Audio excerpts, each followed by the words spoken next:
Welcome to the Viking Age podcast, the official podcast of the vikingage.com. My name is Chris Schad. I write for the Viking Age zone coverage and bring me the news as well as the Brookings Register. My co-host is Adam Patrick, managing editor of the Viking Age. We do this every Monday with a late week episode right here on the Viking Age YouTube channel. We're also in podcast form on Apple and Spotify the very next day. But however you consume us, make sure you like, comment, share, and subscribe so you never miss a new episode and we can spread the word to the masses. You guys know how the drill works on Monday. We're going to acknowledge someone. We're going to preview Sunday's game with the Cardinals because, with the Thanksgiving holiday, Adam and I will be busy eating. And, I guess first, we got some overreactions to go over Sunday's win against the Chicago Bears. Adam, as usual, you can defer if you want to, but I will let you go first. Alrighty. Still trying to recover from that final 22 seconds of yesterday's game where the Vikings were up by 9 points or 11 points? Yeah. 11 points, yeah. Yeah, 11 points. 27-16. Somehow the game still went into overtime. But either way, the Vikings won.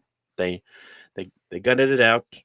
They won in overtime 30-27, thanks to a last-second field goal by John Parker Romo, who is becoming, pretty dependable, actually.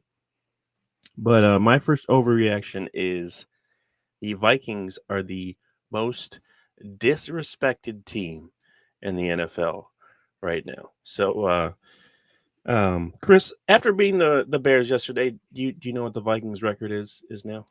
9-2. Yes, 9-2. And do you know what the Bears record now is after losing to the Vikings? 4-7. 4-7. Yes.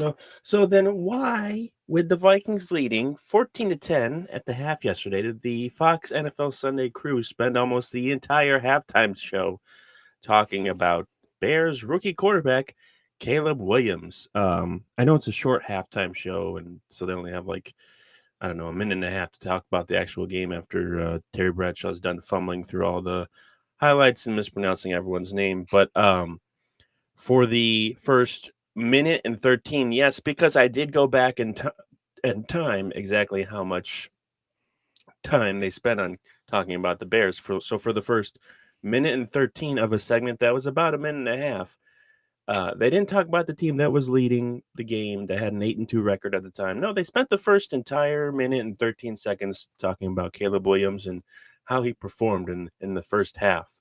They only ended up talking about the Vikings for about 3 seconds. And I'm not even joking on that. And it was Michael Strahan saying the Vikings really couldn't do anything on offense in the first half against a Bears defense that was playing really well. I'm not sure what game he was watching because the Vikings had 2 touchdown drives in the first half, and they averaged 7.3 yards per offensive play in the first half.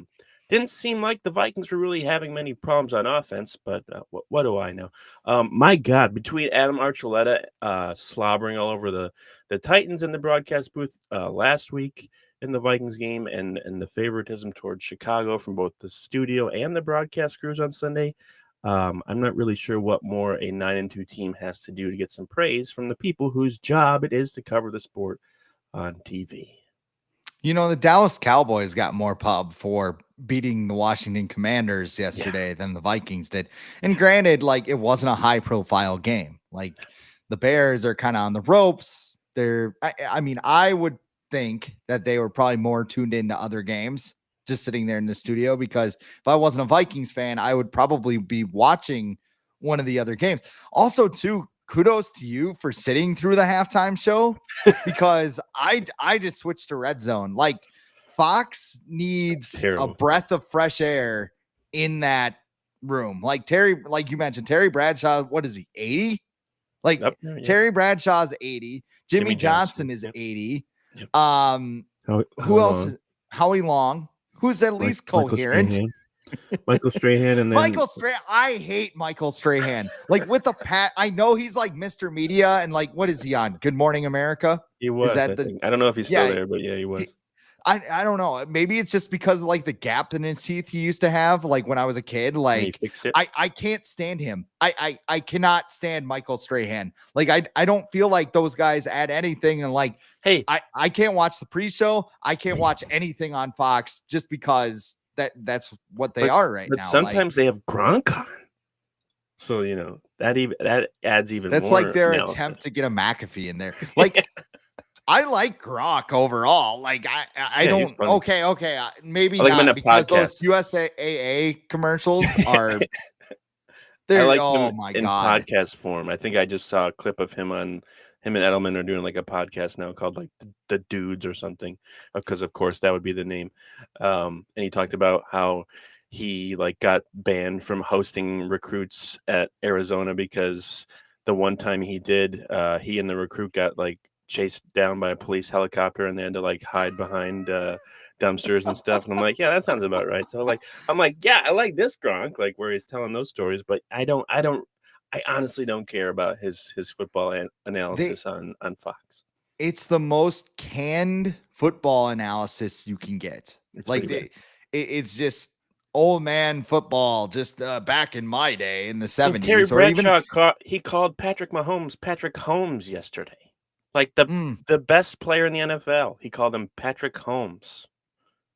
I but know I it's like assume I they're don't even all know. getting a big ass check to do Yeah, that. I don't even know if it's like a bit at this point because Bradshaw's known for mispronouncing names. But I don't think it's a bit actually. I think he just doesn't know how to do that. And whatever, it's Fox. Everything is known for having people who shouldn't probably be on TV.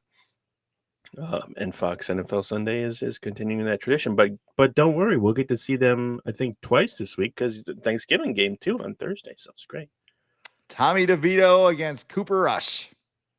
Yeah, Just I don't know. I think that's probably better Cowboys suited to should have signed stay Daniel being that. Jones.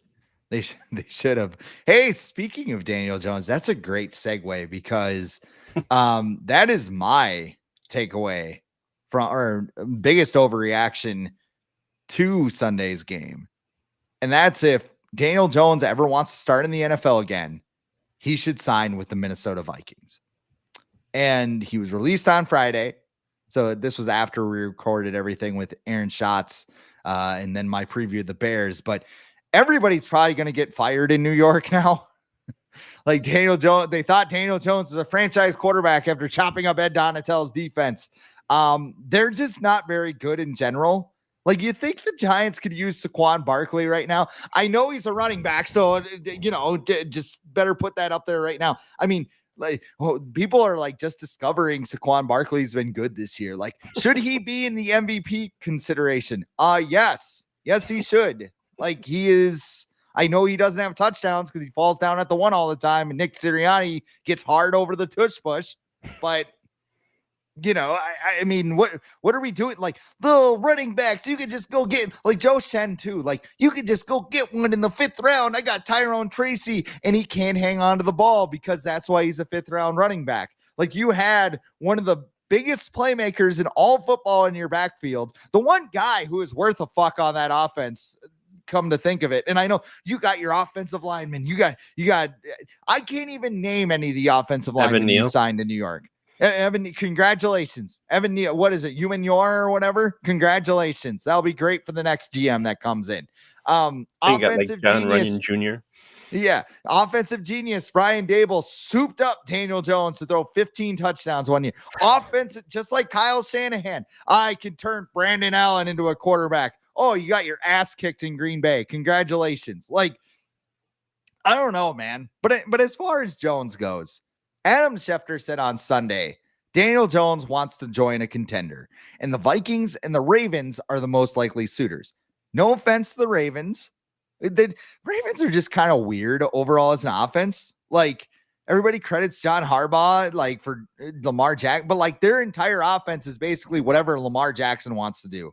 Like, all right, Lamar, it's 4th and 7. I think I'm going to bring on Justin. No, shut the fuck up. We're going for it. Okay, Lamar. Wow. Then he gets in like, oh, John Harbaugh's got some stones. No, like Lamar Jackson's running that offense. Signing with the Vikings will help both sides out.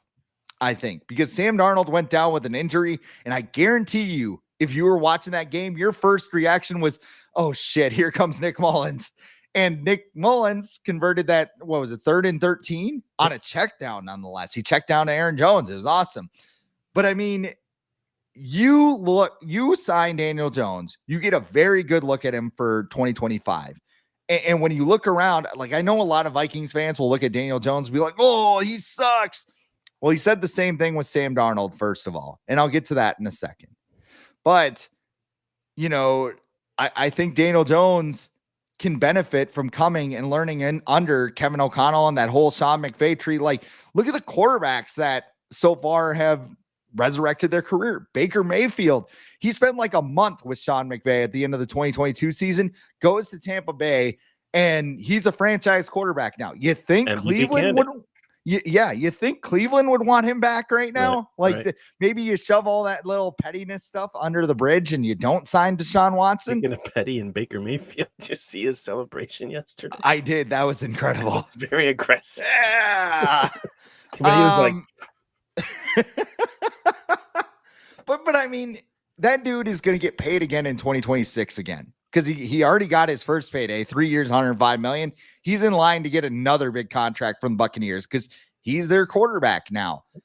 Sam Darnold, he gets dragged through the mud in New York and Carolina, goes to San Francisco, sits behind Brock Purdy and learns under, there he is again, offensive genius Kyle Shanahan, comes to Minnesota.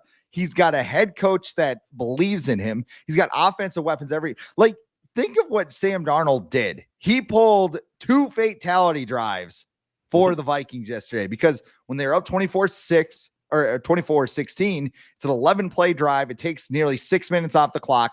John Parker Romo hits the field goal. Now, if Johnny Munt, the world's greatest third tight end, is something better than that on the hands team, maybe that game is over right then and there.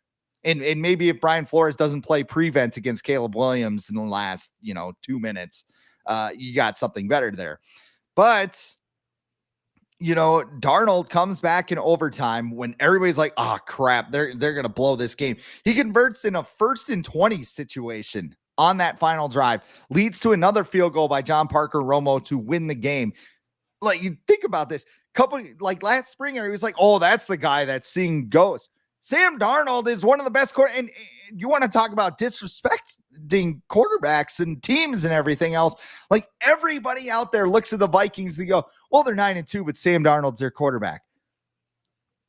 The Daniel Jones rumors, people are literally sitting out there going like, Sam Darnold's job is in trouble because they want to bring in Daniel Jones. No. Daniel Jones is going to back him up. Like, Sam Darnold has been playing well. You're just watching, you're pulling a Michael Strahan right now, and you're just watching the same thing. And Sam Darnold is this quarterback that saw goats with the Jets, and we will never, ever, ever forget that. Watch the fucking games. Like, seriously. So when I look at Daniel Jones, Daniel Jones is probably like 24 million Americans on Sunday kicking up his feet and watching 7 hours of a commercial-free football. And Scott Hansen's out there like, now we're going to go to Chicago. Chicago is wild right now. Sam Darnold, yes, that's Sam Darnold, the same Sam Darnold that was seeing ghosts in New England. You might remember him. People talk about him all the time as one of the biggest draft busts ever, but he's leading a drive. This is incredible. The chain gang member just blew his ACL out of the blue. This is Scott Hansen going crazy over Octoboxes or whatever. And if Daniel Jones didn't sit there and go, that looks like a good place to sign. Yeah. What are you doing? Yeah. Like this is the best situation you can find yourself in, even if you have to spend 2025 here, because if JJ McCarthy's knee isn't all up to snuff, you could be starting at the beginning of next year and you could be earning your next big contract. So I don't know if you ever want to start again, and there are other places he could go to San Francisco too and do the same thing. I don't know. I'm going to the Vikings. I'm going to those weapons. I'm learning under Kevin O'Connell, and I'm reviving my career. Like, I don't even care if he signs here or not. I'm just saying, from Daniel Jones's perspective, you have to look at what Sam Darnold did yesterday and be impressed. And before I respond, let's see. Sam Darnold has a higher passer rating right now than Josh Allen, Jaden Daniels, Brock Purdy, Matthew Stafford, Patrick Mahomes, and Jordan Love.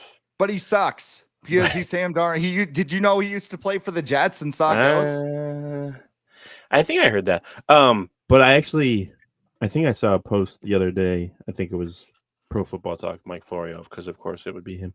But where he said, where he like commented on the fact that the reports of Daniel Jones wanting to go to a contender. He's like, no, he needs to go to a place where he can play immediately. And I'm just like, yeah, he needs to go to a place where he has to learn a playbook super fast, not know what his teammates, their tendencies are, and then be with a terrible team who already sucks and then ruin his legacy even more. No, right now, at this point, there are still coaches and teams like Kevin O'Connell and other people who think they can help Daniel Jones turn his career around. If he goes to a Raiders, which is a rumor now because of Gardner Minshew's injury, there's a good chance he's just gonna be even worse than he was with the Giants just because of the situation, and that's gonna ruin it. It could ruin any chance he has to continue his career in the NFL. Like if he goes to a team like the Vikings or the Niners or even the Dolphins with Mike McDaniel, like he can sit back and learn what a successful quarterback room, what a successful offense looks like, because he couldn't do that in New York. And I would be fine with the Vikings signing Daniel Jones. I just don't think they should be signing him with the intent of making him the top backup over Nick Mullins, because like I just mentioned, there's like what 7 weeks left in the regular season. He'd have to learn the playbook super fast. I know he went to Duke, so he's smart, but still, it's still difficult, and he's got to learn, where Justin Jefferson likes the ball if they actually ever target him in a game because he's bracketed by 5 different defenders. T.J. Hawkinson, Jordan Addison, all those people. That stuff's important. How to hand off to Aaron Jones, like we've seen that be a problem already this year. So like things like that, where Nick Mullins, say what you want to say about him, but he's been in this offense for over 2 seasons now. He knows the receivers pretty well. He knows what Kevin O'Connell wants from his offense. Yes, he's going to make crazy plays, but at this point, I don't see Daniel Jones as really like that much of an upgrade over Nick Mullins that you need to sign him and make him QB2. If you want to sign him and make him QB3 or whatever and just have him learn, I think that's fine.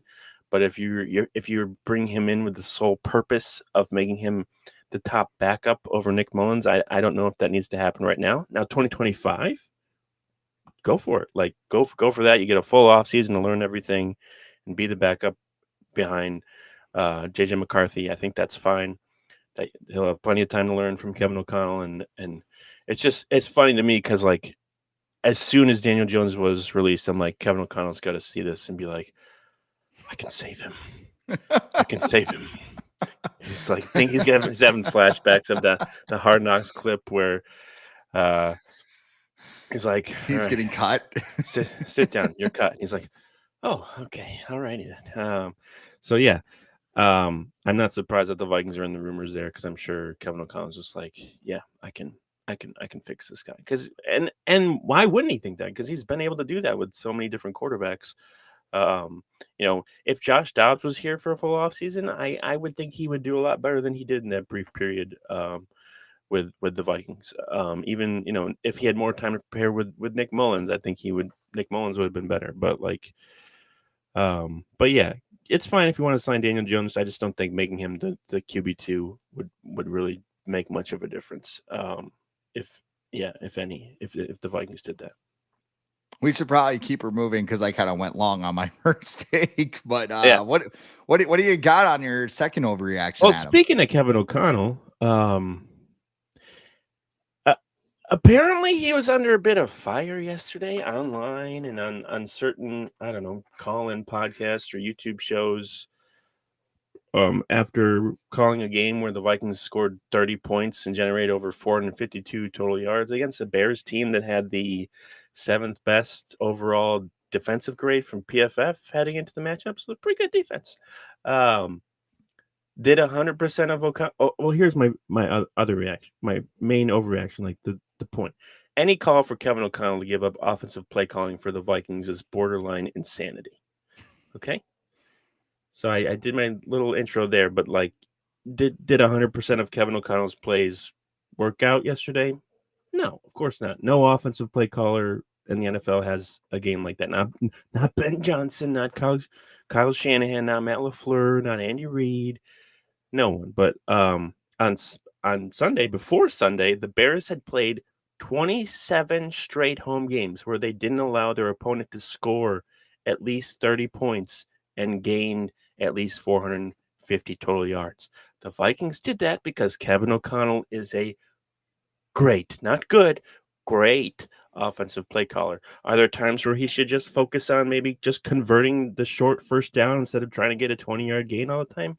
Sure, if you want to get mad about that shotgun pass play that he called on 4th and 1 when, running the quarterback sneak with Sam Darnold has already been successful multiple times this season, go ahead, be mad about that. But like, to say Kevin O'Connell should give up play calling after yesterday's game of all games, no. Anyone who thinks that needs to go back to the drawing board, find a different hot take, because um, it doesn't make any sense. And it might, this hot take or whatever that's being spread by, if it's spread by more than one person, that's way too many, because it's insane. It's one of the worst takes I've heard probably all season. It is funny because I think, who was it? Richard Sherman and Sauce Gardner were on a podcast, and they're like, Yes. Kevin O'Connell's the best play caller in the NFL. Like, Yes. people smarter than us are saying, dude, this guy's right. And I mean, I am partially guilty because I was sitting there on, at the beginning of the game being like, why are you in the shotgun on 1st and goal from the 1?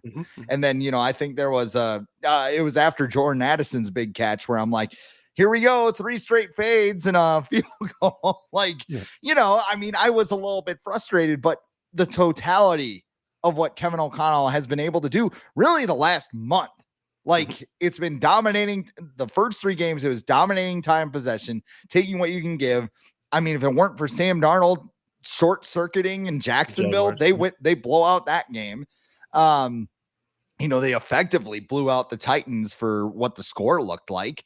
Yeah. I mean, on Sunday, they got chunked. There were explosive plays everywhere. And if you're mad about Kevin O'Connell wants to get a 20-yard play every play, Kyle Shanahan, I believe it's a, athletic podcast by Jordan Rodriguez, the Play Callers. Yeah. And I believe Kyle Shanahan said something about like, I want to score on every play. Like, I don't believe in this whole set things up to set other, like, I want to score on every play. I'm looking for a big play. Makes sense. And you see a lot of that in Kevin O'Connell's philosophy.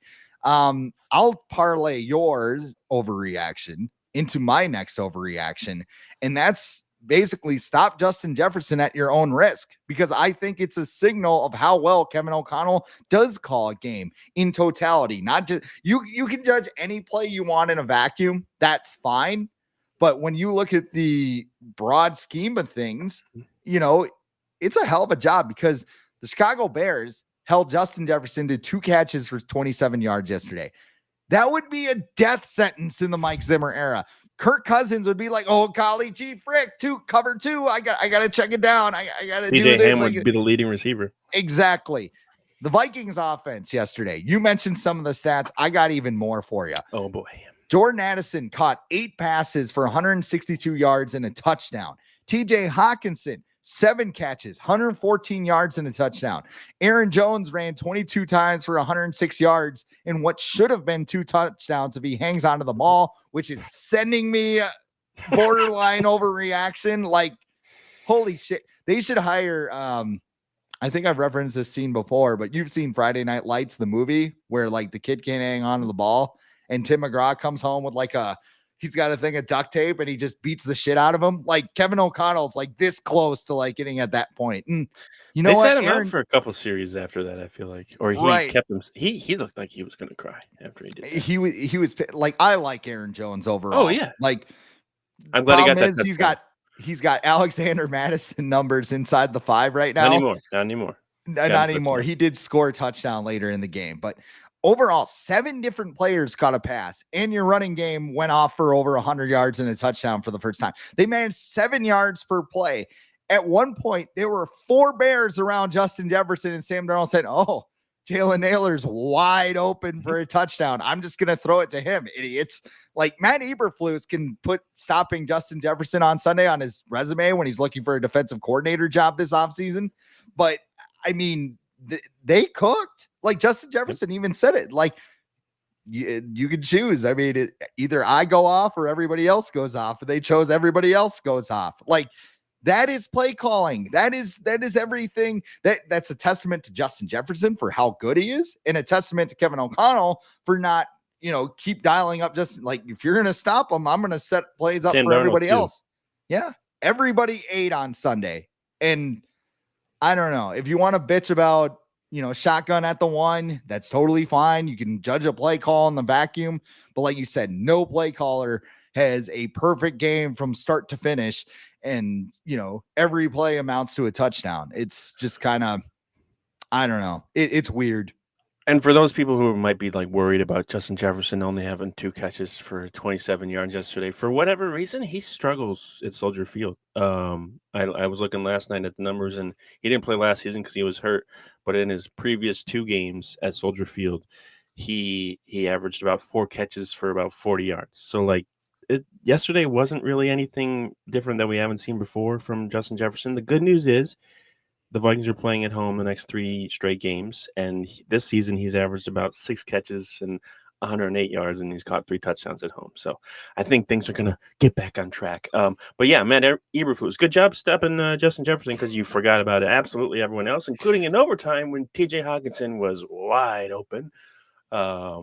So yeah, I listened to actually a little bit to a Bears podcast after the game yesterday, because I always like to see the other point of view, and they're like, I think they're talking about how Thomas Brown, the new offensive play caller, was talking about how the Vikings defense embodies their defensive coordinator and plays like his mentality or whatever. And then they're like, yeah, it looks like the Bears defense has embodied the mentality of Matt Eberflus, and just, hopefully we can stop him and not lose this game instead of, trying to win and everything. But yeah, the Vikings offense was really good yesterday, calling for Kevin O'Connell to step aside. And who exactly would you want to play call? Because you've texted me before, Wes Phillips, no, Swerve.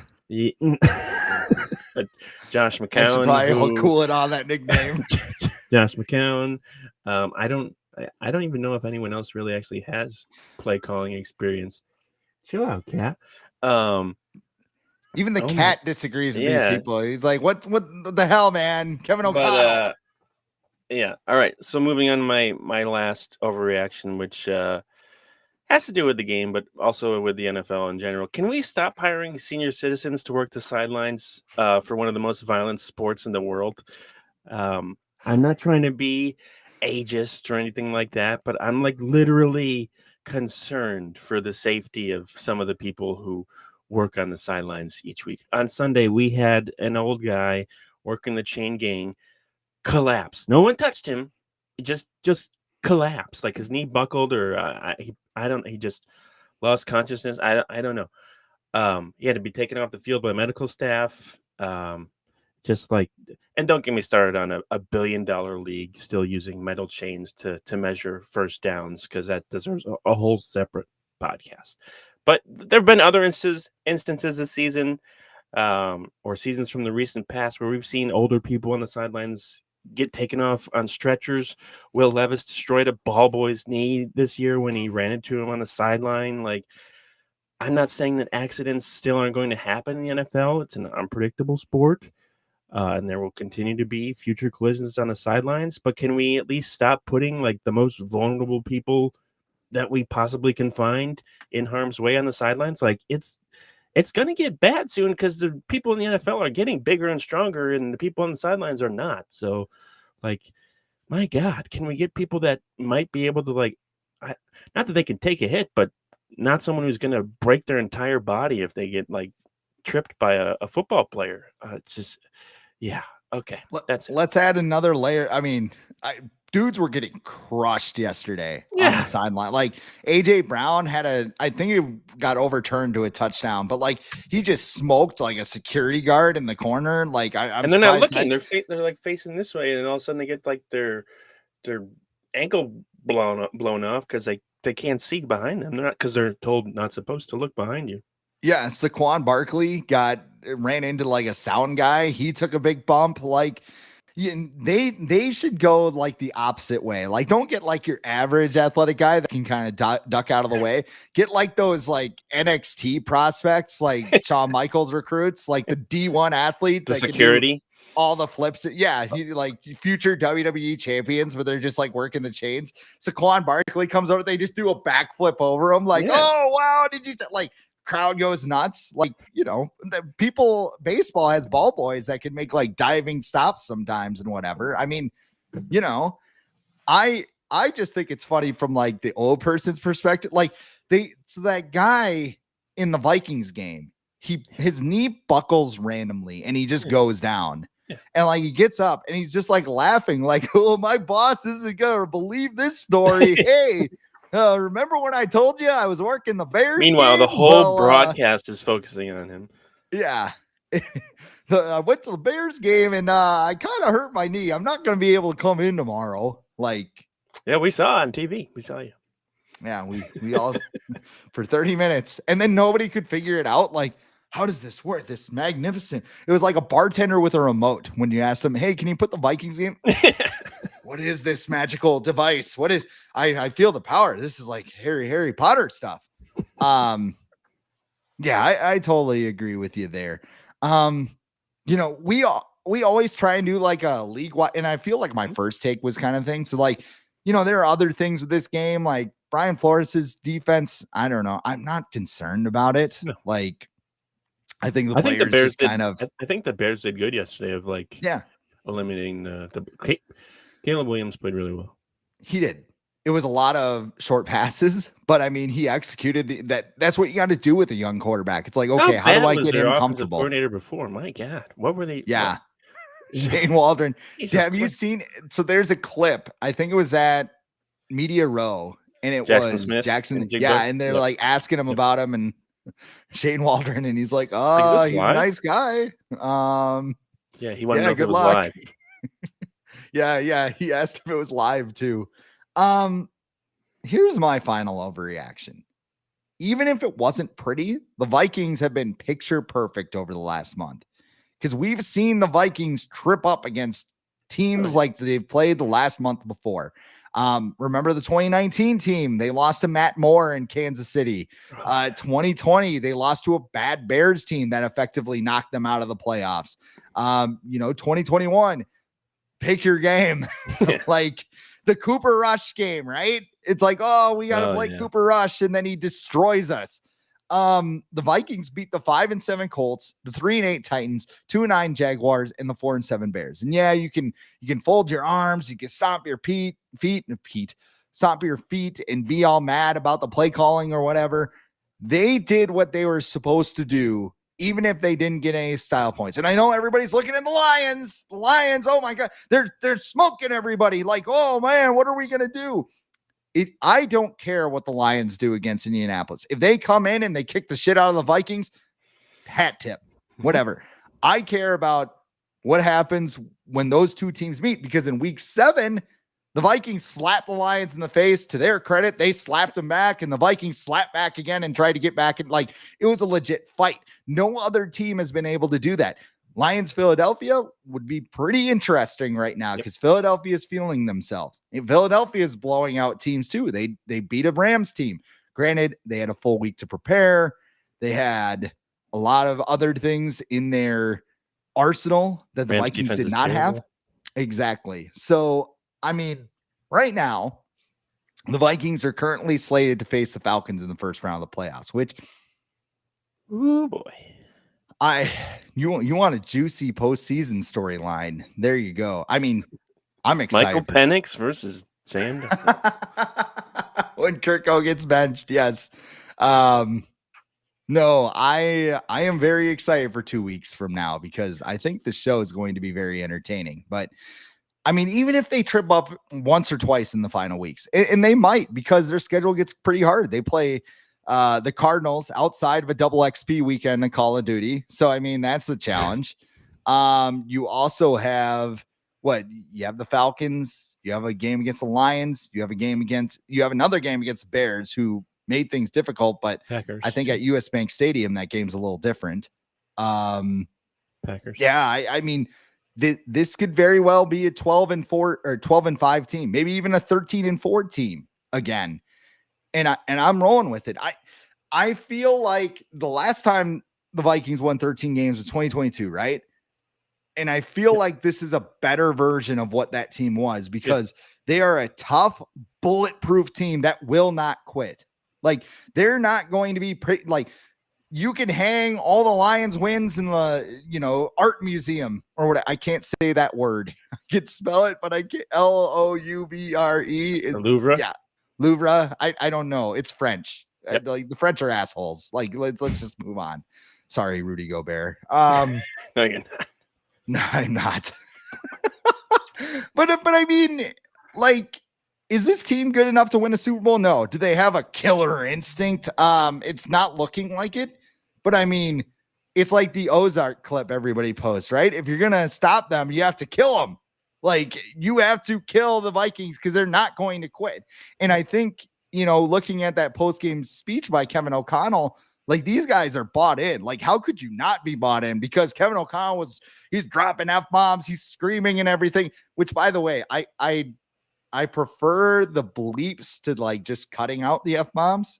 Because then you like see it and you know what but I think that's probably like by design. So it's just beep, beep, beep, like like that gets me fired up. But yeah, I mean I understand why they do it because it's more subtle censoring. I'll say this. I think if you asked a lot of the teams that are heading towards the playoffs if they'd want to face the Vikings in the playoffs, I think a lot of them would, especially the quarterbacks, would be like, no, thank you. I don't want to be pressured 50% of the game. Okay. That being said, we just talked about the Lions. I'm going to say it now since we don't have another episode this week. I think the Bears are going to beat them on Thursday. Ooh. The Bears beat the Lions last year, and the other game where they didn't, I think it was like a 4-point game in Detroit. So this is the NFL. Crazy things are happening. Caleb Williams looks much better. I think the Bears are going to shock the world on Thursday, hopefully. But then after that, the Lions play the Packers and the Bills. So like they're gonna get some more competition coming up in these next few weeks where we'll get to see truly how good. Because what's the last like tough opponent the Lions have faced? Is it the Vikings? Like I think they got a game against the Niners, but are they really tough? But with Brock they have Purdy, a game. maybe They have a game against the Niners later this season. I'm trying to think of all the teams they've played. Okay, they played the Packers. So they play the Bears on Thursday. They play the Lions, or they host the Packers the following Thursday. Yeah, and then they host the Bills.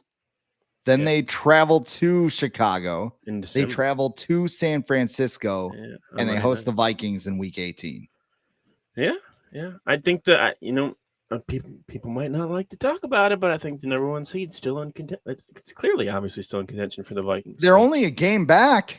Probably a game and a half because the Lions beat them. Yeah, I mean, you would just have to beat them in Week 18, but it's also within reach. I said something on Threads or Blue Sky or whatever, or both. I don't even know at this point, but like, because somebody, I think it was a Lions player that quote tweeted like, Aaron Jones is going to be hired by this team because the Lions haven't allowed touchdown to the Colts and Jaguars the last 2 weeks, and a bunch of Lions fans flocked to my mentions like, oh, a little salty at him, and I'm like, no, the Vikings are 9-2 in a season where we had zero expectations for them. I don't care at all. Like, it's just like, I was making a comment on something that seemed ridiculous to me because stopping the Colts and Jaguars doesn't seem that hard this year to do. All right, we're moving on to our acknowledgments. Well, we got to get paid here. We got to be like Jordan Addison. Yeah, we got to acknowledge Underdog. Let's do that very quickly. Yes, we will. You want to acknowledge somebody? Let's acknowledge Underdog because Underdog is the place to play if you're a sports fan looking to win money. Whoops, I hit the wrong button. If you're a sports fan looking to win money while watching sports with over 5 million happy players and $2 billion won, Underdog makes it fun and easy to cash in on all of your favorite athletes' performances. Compete against other players by just selecting higher or lower on 2 or more players' stats. You win up to 1,000 times your money, so turn every touchdown into a win with Underdog. Underdog's the best place to cash in on all of your takes this football season. Which players are going off, which ones are ice cold. Make your entries in just a few taps and turn your sports opinions into real money. Underdog also has vulture protection. If you select a designated running back to score a touchdown in your pick'em entry and they get vultured, they will rescue your entry. And Underdog also has a game known as Red Zone Rush, a game you won't find anywhere else. Just pick whether or not a player will score a touchdown by swiping right for yes or left for no, just like those dating apps you've probably been failing at. It's as simple as that. Plus, your entry will automatically boosted, and you'll get a 51% profit boost when you play. I have been an Underdog player for years now. I'm going to get in on Thanksgiving because these games are awful. Bears Lions might be a little bit more interesting just because of the matchup, but you got the Packers and the Dolphins, you got the Bears, or excuse me, you got the Cowboys and the Giants.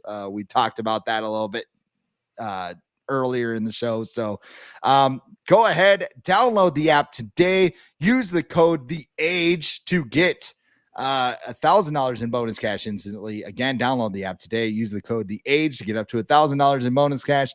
Select higher or lower on your favorite players and cash in on Underdog. You must be 18 plus, 19 plus in Alabama and Nebraska, 19 plus in Colorado for some games, 21 plus in Massachusetts and Arizona, and present in a state where Underdog Fantasy operates. Terms apply. Void in Colorado.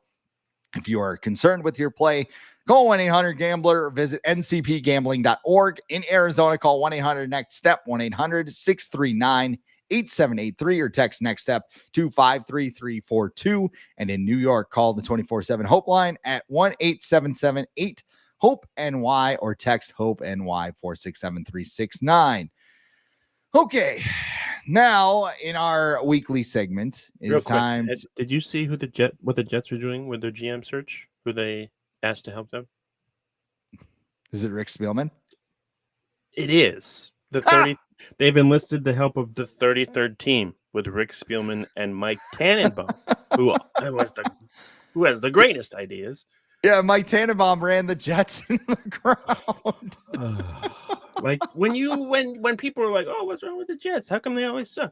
That shit is why. But yes, let's get the guy on the TV to support our opinion. A lot of hockey fans follow a guy whose daddy and uncle are on the TV to actually get their hockey opinions. But professional sports franchise, you may want to aim a little higher. Sorry, that was an unnecessary shot, but whatever. Let's go. I said Wayne Gretzky is a lot of people's daddies. So. Yes. The great one. Yeah. All right. We acknowledge somebody every week on the show in tribute to our tribal chief, Roman Reigns. But who this week do you acknowledge, Adam Patrick? All right. So I know the Vikings did give up a 55-yard kickoff return near the end of the fourth quarter. That's not a good look. But this week I'm acknowledging Matt Daniels because the Vikings only won by 3 points on Sunday, and it might have not happened if not for the work done by special teams coach Matt Daniels. We won't mention Johnny Mundt thing because I think that was kind of rogue. I don't think Matt Daniels was like, "Hey, why don't you jump out, not touch the ball on the hands team, and let the Bears recover an onside kick." But however, special teams came up with a blocked field goal, muff punt recovery, and game-winning field goal by John Parker Romo in overtime. Without those 3 big special teams plays, I don't know if the Vikings win on Sunday.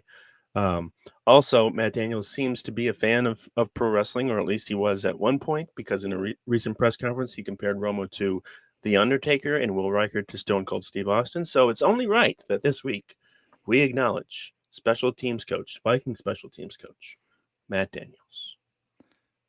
Well, I feel like I acknowledged Jordan Addison a week too early because he was incredible. But I'm going to go somewhere else.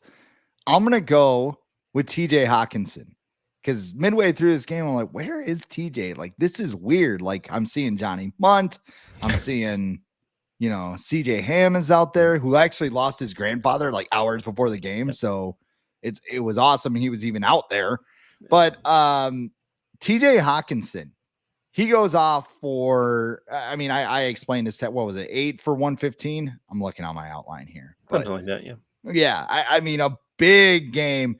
He looks like he's back. And like we said, part of it was the game plan where Matt Eberflus was like, we have to stop Justin Jefferson. He's like, did you think of anyone else? Did you Oliver try? was out too. Yeah, Josh Oliver was out. I mean, I found him. Sam Darnold found him. And honestly, like, it makes me really optimistic. Like, I never thought I'd say this, but when Josh Oliver gets back, this offense is going to be crazy because, like, Josh Oliver can catch the ball. They found that out. They're like, did you ever think you would say that? When Josh Oliver gets back. But I mean, Hawkinson's back. Addison looks good. Justin Jefferson's Justin Jefferson. Aaron Jones, I mean, get that running game tuned up a little bit. You'll be fine. Taylor only had one drop yesterday. Yeah. They ran the ball without Josh Oliver yesterday, who's the sixth best run blocking tight end. Not quite the third best third string tight end in the world, but you know. Yeah. So yeah, TJ Hawkinson, I acknowledge you.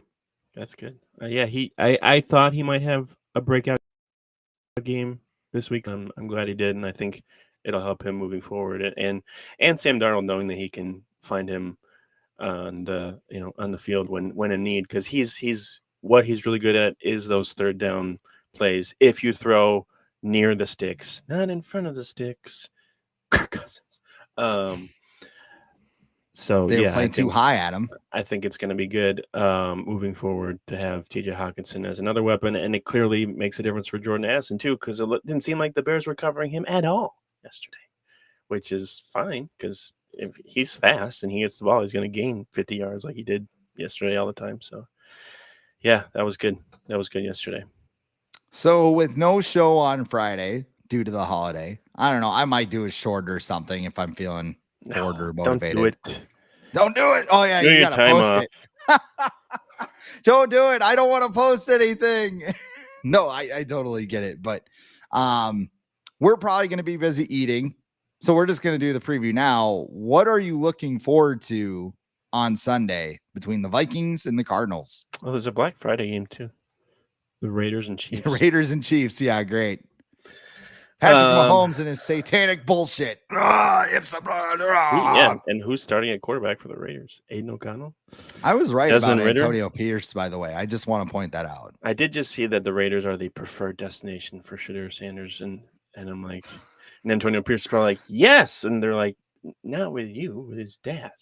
But he lets him smoke cigars after the game. Yeah, that's cool. Next Sunday they're playing the Cardinals inside US Bank Stadium, noon start time. Vikings right now are favored by 3.5 on FanDuel. I'm looking forward to Justin Jefferson getting back on track, like I mentioned earlier. He's averaged 6 catches and over 100 receiving yards in the 4 games inside US Bank Stadium this season. Cardinals do have a solid rushing attack, so I'm curious to see how they do against the Vikings run defense, which is one of the best in the NFL. Will Marvin Harrison Jr. do anything? He had his 7th game with under 50 receiving yards yesterday in Arizona's loss to the Seahawks. Cardinals are 1-4 against teams this season that currently have a winning record, and their only win in that situation came on that weird Monday night doubleheader on ESPN Plus that no one watched against the Chargers, Week 7. I think the Vikings should win, and they'll improve to 10-2. I'm feeling a Vikings win as well. I don't know. I think Kyler Murray's played pretty well this year. I mean, all things considered. And he seems to wear down, like, correct, middle of the season where he's stocky and stuff, but he's still smaller and he takes some big hits. So yeah. He gets a little trigger happy. Get on the knoll. Get on the knoll. Red Rover. Wait. Sorry, double XP weekend. I got it. When your top receiver Marvin Harrison Jr. doesn't really doing much, and that doesn't mean that he's not going to be good in the future, because he can still be very good, and he's still probably will be very good.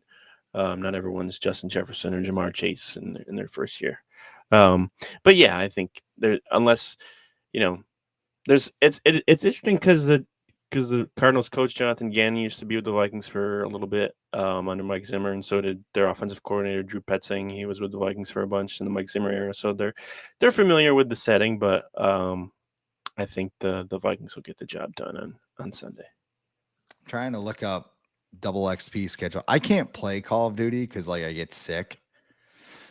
One thing So though that kind of debunked that thing is that somebody looked up also Cliff Kingsbury's offense also seems to decline during this point of year at every place he's been. It doesn't matter college or is he pros. a big COD guy? No, I Maybe just that's not think what like you're getting at. he depends on his quarterback being mobile a lot, and then the quarterbacks break down Right, yeah. unsurprisingly. You're seeing it with the I almost called them Jaden the other Daniels. name, the Commanders. Exactly. That's why I mentioned it. Yes. So yeah, like I don't even know who I'm really worried about on the Cardinals. Like, yeah, James Conner, I guess. Who's their tight end? Trey McBride. Yeah. He's He's a pretty good good. player. Yeah. Like there's the Cardinals they're capable of beating the Vikings, but if the Vikings, take care of business, Sam Darnold continues to, play turnover free football, I think the Vikings can get a win in front of their home crowd, which, we'll see. It's gonna be the holidays. Sometimes those crowds in the holidays are a little iffy. In US Bank Stadium, they get a little quiet. But I think so. Like the most famous one is like when Anthony Barr called them out. What was that? 2021 Was it the Colts game? Rams. Oh But yeah, that yeah, yeah, game yeah, was like yeah, a yeah, yeah, funeral. Like the Vikings were a dead team walking, and yeah, everybody wanted Zimmer gone. And yeah, yeah. like I think with a 9-2 record, people will be kind I of feel like jazzed up. I feel like the crowds closer to Christmas are the ones that are usually kind of because people get like tickets to a game for Christmas or whatever, and they're just like, oh, I'm so happy to be here. Where Thanksgiving's people like season ticket holders are still like, we got a long weekend and we're going to the Vikings game. So Get in price is $168 right now. So that's before the fees and taxes, and that's so it's against the probably like Cardinals. $300. Ooh, what? Look, can you look up the Falcons price real quick? Because I'm sure that is way Let's higher. figure this out. What do you want me to look it up? SeatGeek? Do we have an Whatever. official sponsor? I should No, ask first. I don't know. Whatever. Well, whatever you finally get in price for Oh yes. that. Yeah, that's what I was looking at. And then we'll get out of here. Well, I'll take it. So $166. Right now, Arizona Cardinals, $110 on SeatGeek. But Oh, okay. $166 Falcons Vikings. Hmm. Green Bay Packers Vikings, $282 right now. Vikings at Lions tickets, $329. Imagine if you buy those now and then the Lions sit their players in week 18. And now, if you really want to get ahead of the game, NFC wild card, $366. NFC divisional round, $551. For where? And Just NFC, in general?